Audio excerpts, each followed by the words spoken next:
शाळेत यायचं कसं काय डोक्यात आलं तुझ्या?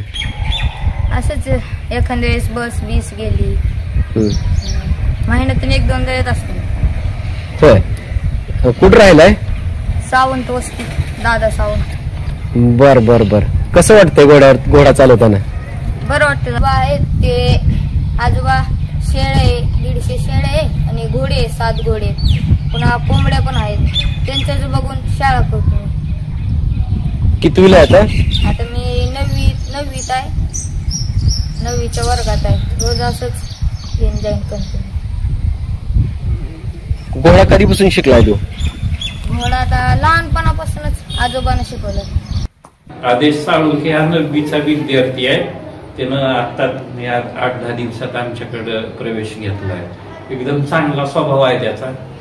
त्याच्या दाखल्याची मागणी पण आपण करतोय. अभ्यासात पण चांगला आहे तो. आमच्याकडे तशी विद्यार्थी संख्या जेमतेम असली तरी अगदी दररोज तो नियमित हजर राहतोय.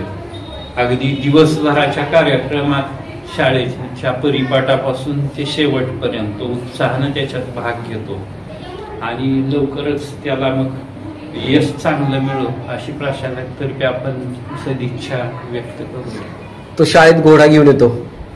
हा, शाळेत घोडा आणल्याचं त्यांना आजच आमच्या पण लक्षात आलंय. तसं तिकडे वाहनाची काही सोय नसल्यामुळे त्याच्याकडे घोडे बहुतेक त्याचे स्वतःचे आहेत काही की. आज त्याला उशीर झाल्यावर आलाय तो चलत येण्यापेक्षा घोडा घेऊन.